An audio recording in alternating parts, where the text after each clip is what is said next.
ओम शांति 30/7/2026 प्रातः मुरली बापदादा मधुबन। परम शिक्षक शिव भगवान उवाच मीठे बच्चे बाबांक भली निरहंकारी एवं निष्काम सेवाधारी आउ केही नुहंती। सारा विश्वर राजत्व पिलामानंकु देई निजे बानप्रस्थरे रही जाते।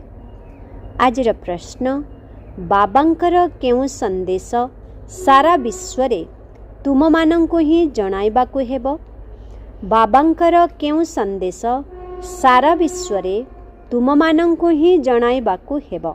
उत्तर समस्तंकु जणाओ जे तुमे दुख हर्ता सुख कर्तांकर संतान अट। तुमे केबे हेले काहाकु दुख देबा उचित नुहे।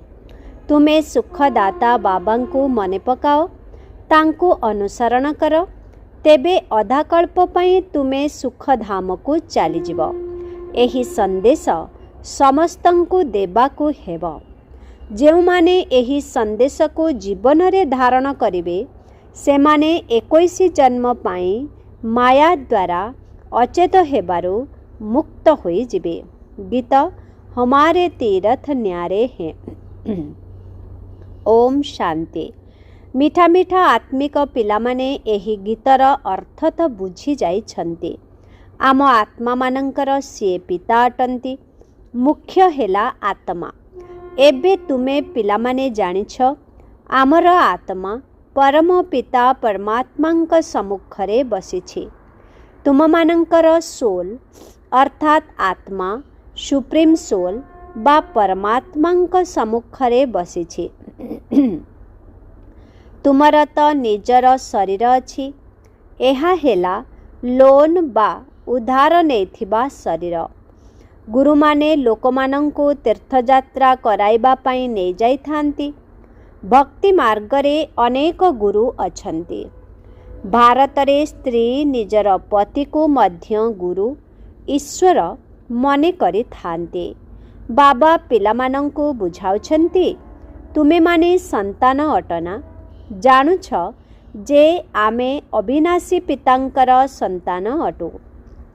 पुनर्बार अविनाशी संपत्ति नेबा पई आसिछु। एबे आमको सद्गति प्राप्त करिबार अछि। एथिरे त संपूर्ण निश्चय अछि ना। सारा दुनिया दुर्गति रे अछि, पतित होई जाइछि। पावन हेबा पई बाबांकु डाकुछन्ति। तेबे भारतरे अनेकानेक गुरु अछन्ति। काहार 100 जन अनुगामी थिबे त आउ काहार 500 मध्य थिबे। काहार पुणी 50 जन मध्य थिबे। काहार लक्ष लक्ष कोटि कोटि मध्य थिबे। जेपरि आगा खां खोजो संप्रदायर गुरु अटंती। तांकर मध्य केते अनुगामी अछंती।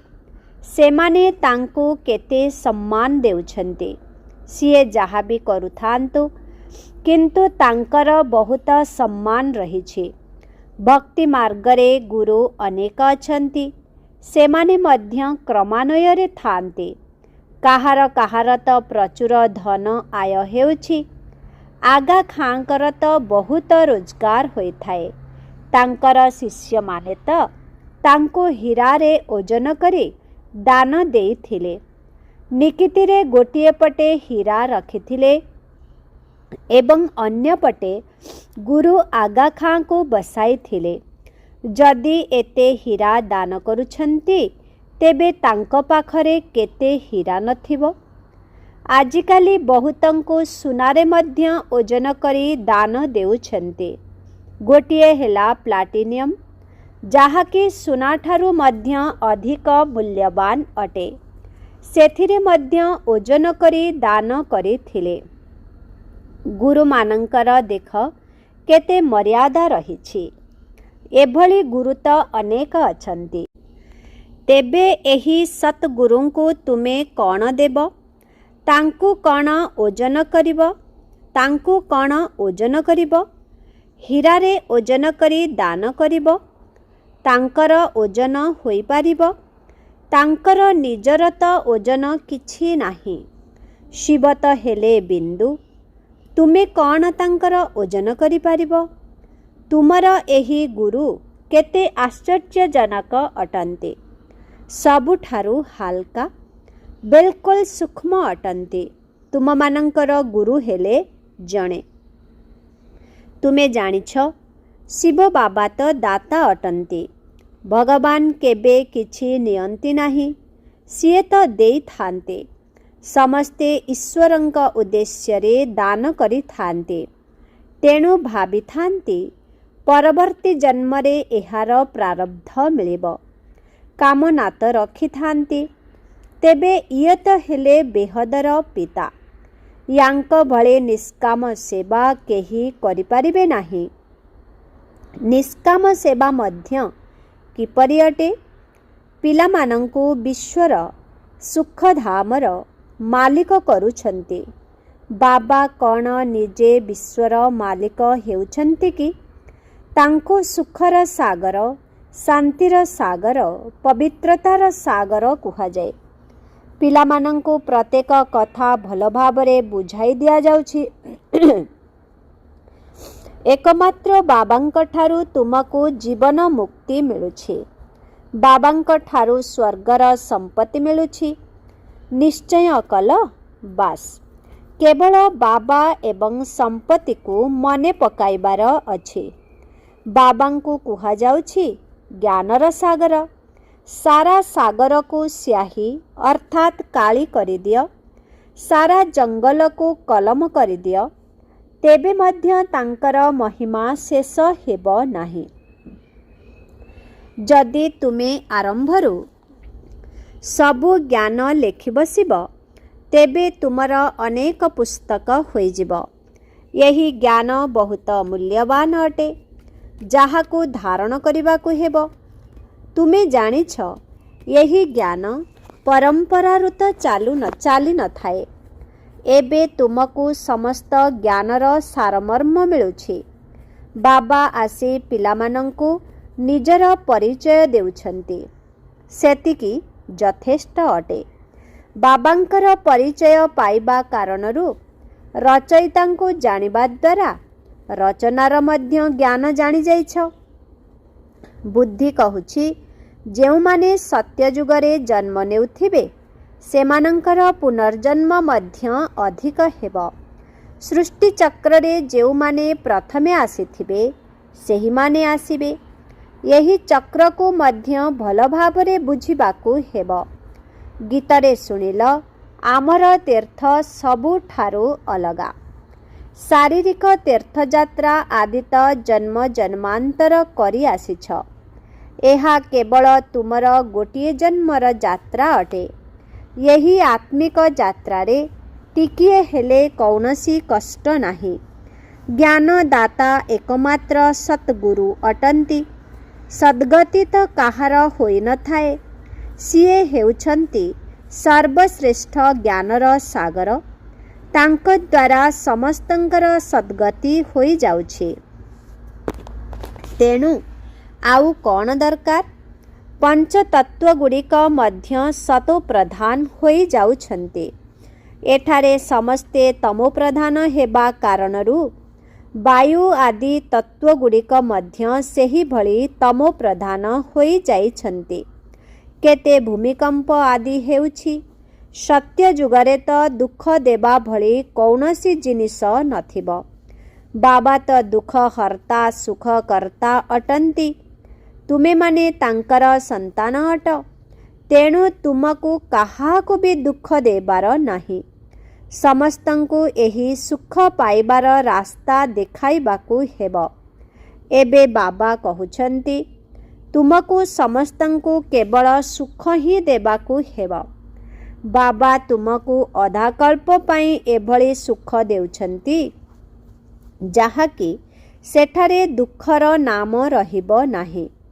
ତୁମେ ଜାଣିଛ, ବାବାଙ୍କ ଠାରୁ 21 ଜନ୍ମର ସମ୍ପତ୍ତି ପ୍ରାପ୍ତ କରିବା ପାଇଁ ଆମେ ଏଠାକୁ ଆସିଛୁ। ତୁମେ ବିଦ୍ୟାର୍ଥୀ ଅଟନା? ତୁମ ମନରେ ଅଛି ଯେ ଆମେ ଶିବ ବାବାଙ୍କ ଠାରୁ ସ୍ୱର୍ଗର ସୁଖ ନେଉଛୁ। ତେଣୁ ସବୁ ଦୁଃଖ ଦୂର ହୋଇଯିବ। ବାବା ଆମକୁ ଜାଗ୍ରତ କରିବା ପାଇଁ ସଞ୍ଜୀବନୀ ବୁଟି ଦେଉଛନ୍ତି, ଯାହାକି 21 ଜନ୍ମ ପର୍ଯ୍ୟନ୍ତ ତୁମେ କେବେ ମୂର୍ଚ୍ଛିତ ହେବ ନାହିଁ। ଏହି ସଞ୍ଜୀବନୀ ବୁଟି ହେଲା ମନ୍ମନା ଭବ। ସମସ୍ତଙ୍କର ସଦ୍ଗତି ଦାତା ଏକମାତ୍ର ବାବା ହିଁ ଅଟନ୍ତି। ତାଙ୍କୁ ନିରାକାର ନିରହଙ୍କାରୀ କୁହାଯାଏ। ଯାହାଙ୍କର ଶରୀରରେ ବାବା ଆସୁଛନ୍ତି ସିଏ ମଧ୍ୟ ସାଧାରଣ ଅଟନ୍ତି। ବାବା କହୁଛନ୍ତି, ପ୍ରିୟ ସନ୍ତାନଗଣ, ମୁଁ ତୁମର ଆଜ୍ଞାଧୀନ ପିତା। ବଡ଼ ଲୋକମାନେ ସର୍ବଦା ଏହିଭଳି ଲେଖିଥାନ୍ତି, ମୁଁ ଆଜ୍ଞାଧୀନ ସେବକ। ନିଜ ପାଇଁ କେବେ ହେଲେ ଶ୍ରୀ ଲେଖନ୍ତି ନାହିଁ। ଆଜିକାଲି ତ ଶ୍ରୀ ଶ୍ରୀ ଲେଖିଦେଉଛନ୍ତି। ନିଜେ ନିଜକୁ ଶ୍ରୀ ଶ୍ରୀ ଲେଖି ଦେଉଛନ୍ତି। ଆତ୍ମିକ ପିତା ହେଉଛନ୍ତି ନିରାକାରୀ ନିରହଙ୍କାରୀ। ଏବେ ତୁମେ ତାଙ୍କ ସମ୍ମୁଖରେ ବସିଛ ଏବଂ ଜାଣିଛ ସିଏ ଆମର ପିତା, ଶିକ୍ଷକ, ସତ୍ଗୁରୁ ଅଟନ୍ତି। ବାକି ଭକ୍ତି ମାର୍ଗରେ ଅନେକ ଗୁରୁ ଅଛନ୍ତି। ଗୁରୁମାନଙ୍କର ମଧ୍ୟ ଗୁରୁ ଥାନ୍ତି, କିନ୍ତୁ ଶିବ ବାବାଙ୍କର କେହି ଗୁରୁ ନାହାନ୍ତି। ଇଏ ସତ ପିତା, ସତ ଶିକ୍ଷକ, ସତ୍ଗୁରୁ ଅଟନ୍ତି। ତୁମେ ଜାଣିଛ ଆତ୍ମା ହିଁ ସଂସ୍କାର ଧାରଣ କରୁଛି। ବାବା ମଧ୍ୟ ଆତ୍ମା ଅଟନ୍ତି ନା, ସିଏ ଗୁଣର ଭଣ୍ଡାର ଅଟନ୍ତି। ତୁମ ଆତ୍ମାମାନଙ୍କର ଗୁଣ ଭିନ୍ନ ଭିନ୍ନ ଅଟେ। ଏହି ସମୟରେ ଯେଉଁ ଗୁଣ ତୁମ ମଧ୍ୟରେ ଅଛି ସେହି ଗୁଣ ସବୁ ବାବାଙ୍କର ଅଟେ। ପୁଣି ସତ୍ୟ ଯୁଗରେ ତୁମର ଦୈବୀ ଗୁଣ ହୋଇଯିବ। ବାବା ଜ୍ଞାନର ସାଗର, ସ୍ନେହର ସାଗର ଅଟନ୍ତି। ଶ୍ରୀକୃଷ୍ଣଙ୍କର ମହିମା ଅଲଗା ଅଟେ। ଶିବ ବାବାଙ୍କୁ 16 କଳା ସମ୍ପୂର୍ଣ୍ଣ କୁହାଯିବ ନାହିଁ। ସିଏ ତ ସର୍ବଦା ସ୍ଥିର ହିଁ ଅଟନ୍ତି। ବାବା କହୁଛନ୍ତି, ଏହି ଉପାଧି ତୁମେ ମୋତେ ଦେଇପାରିବ ନାହିଁ। ମୁଁ କ'ଣ କେବେ ବିକାରୀ ହେଉଛି ଯେ ପୁଣି ସର୍ବଗୁଣ ସମ୍ପନ୍ନ ହେବି? ମୋର କ'ଣ ୟାଙ୍କ ଭଳି ଅର୍ଥାତ୍ ଶ୍ରୀକୃଷ୍ଣଙ୍କ ଭଳି ମହିମା କରିବ? ଏହି ଜ୍ଞାନକୁ ଯିଏ କଳ୍ପ ପୂର୍ବରୁ ଶୁଣିଥିଲେ ସେହିମାନେ ହିଁ ଆସିବେ। ଏଠାକୁ ଆସି ବାବାଙ୍କ ଠାରୁ ଶୁଣିବେ ଏବଂ ବାବାଙ୍କୁ ମନେ ପକାଇବେ। ଶେଷ ସମୟରେ ସମସ୍ତେ ହାୟ ହାୟ କରି କାନ୍ଦିବେ। ତାପରେ ଭାରତର ଜୟ ଜୟକାର ହୋଇଯିବ। ଏବେ ତୁମେମାନେ ଯାତ୍ରାର ରହସ୍ୟ ମଧ୍ୟ ଜାଣିଗଲଣି। ଏହି ଆତ୍ମିକ ଯାତ୍ରା ପରେ ପୁଣି ତୁମେ କେବେ ହେଲେ ଏହି ମୃତ୍ୟୁଲୋକକୁ ଫେରିବ ନାହିଁ।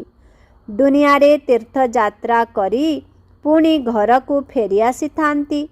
ଅନେକ ମନୁଷ୍ୟ ସ୍ନାନ ଆଦି କରିବା ପାଇଁ ଯାଉଛନ୍ତି। ଭକ୍ତିର ଦେଖ କେତେ ବିସ୍ତାର ରହିଛି।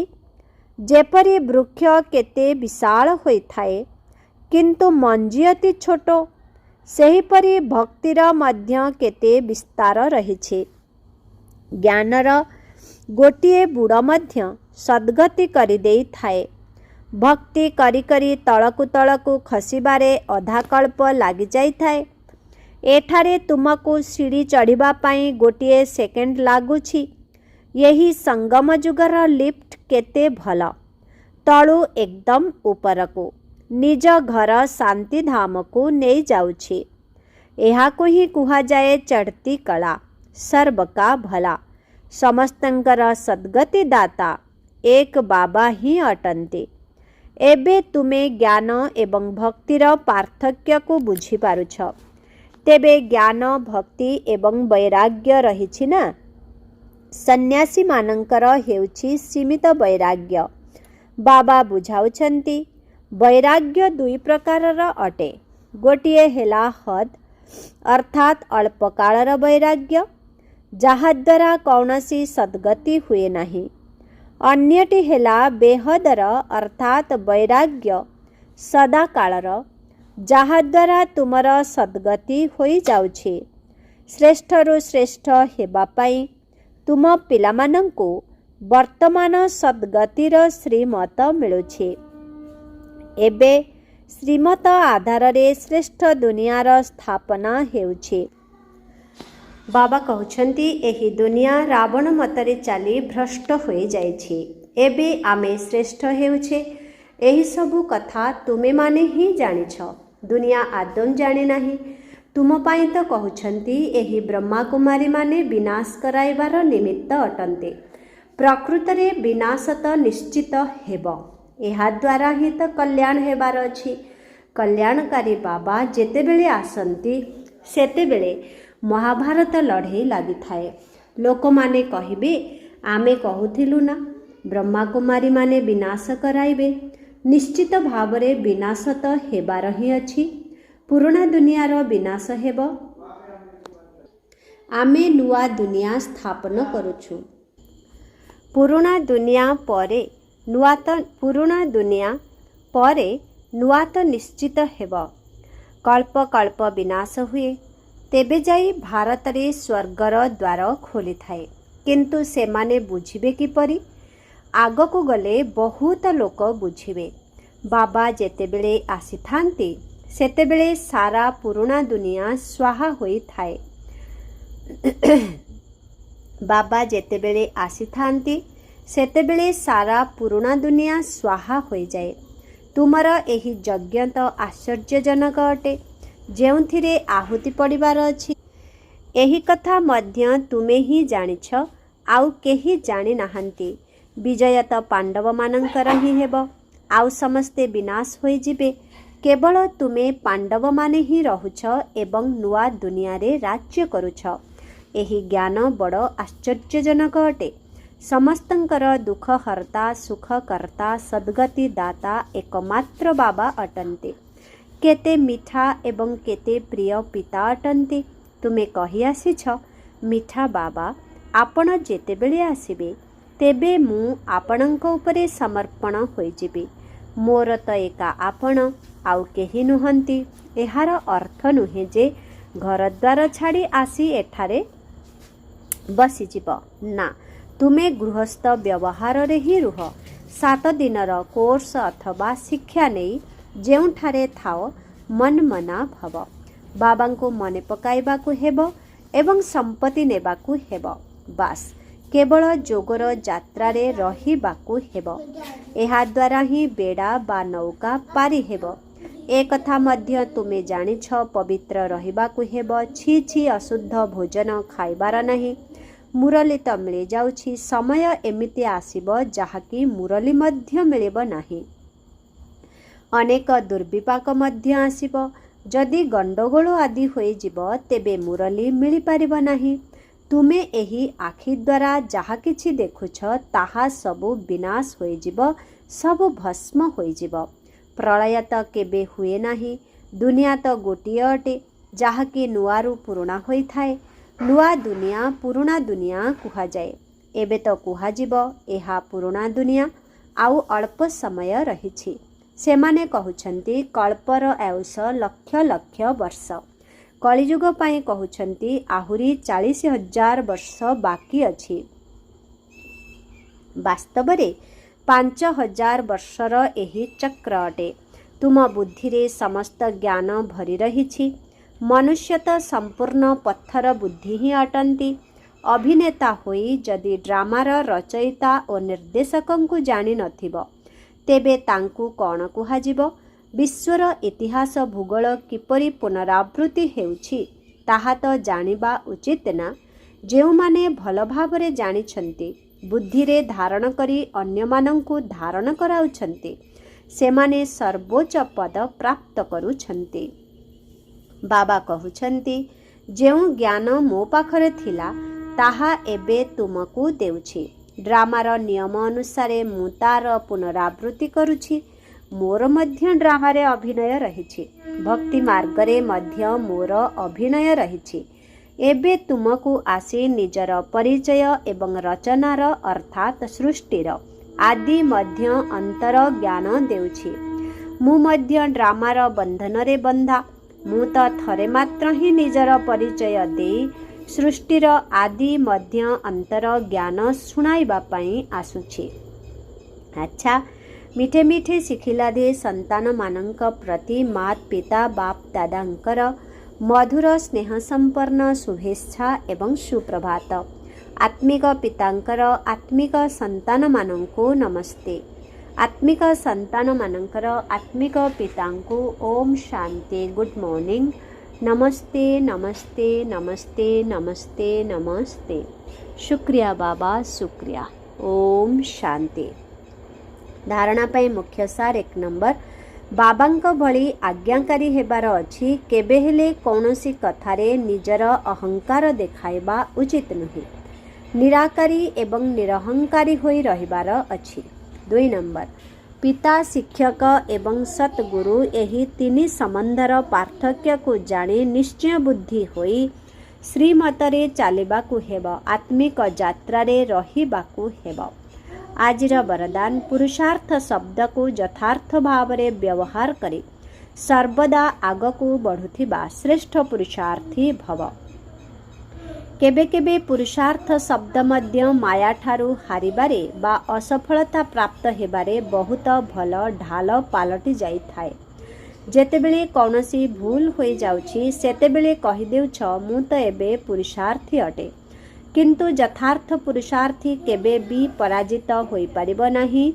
काहीकिना पुरुषार्थ शब्दर यथार्थ अर्थ हेला निजकु पुरुष अर्थात आत्मा मनेकरी चालिबा। एही भली आत्मिक स्थिति रे रहुथिबा पुरुषार्थी माने तो सर्वदा लक्ष्य स्थल को सम्मुखरे रखी आगकु बढ़ी थांती। सेमाने केबे हेले अटकी जानती नाही किंबा उमंग उत्साह को छाड़ती नाही। स्लोगन सर्वदा मास्टर सर्वशक्तिमान स्मृति रे रुह। यही स्मृति ही मालिक पणियार स्मरण कराई दे थाए। ओम शांति। आजिर अव्यक्त इशारा ज्वाला स्वरूप स्थिति रे रही शक्तिशाली जोगर अनुभव कर। कौनसी भी कार्य करिबा समय रे बा कथावार्ता करिबा समय रे मझी मझिरे संकल्पर ट्राफिक को बंद कर। गोटिए मिनिट पाई मध्य मनर संकल्प गुड़िकु चाहे शरीर द्वारा चालुथिबा कर्म को मझिरु अटकाई मध्य एही अभ्यास कर। तेबे जाई बिंदु स्वरूपर शक्तिशाली स्थिति रे स्थित होई पारिबो। जेपरी अव्यक्त स्थिति रे रही कार्य करिबा सरल होई चलिछि सेही परी एही बिंदु स्वरूपर स्थिति मध्य सहज होई जाऊ। तेबे एहा ही हेउछि जोगर ज्वाला स्वरूप स्थिति। ओम शांति ओम शांति ओम शांति।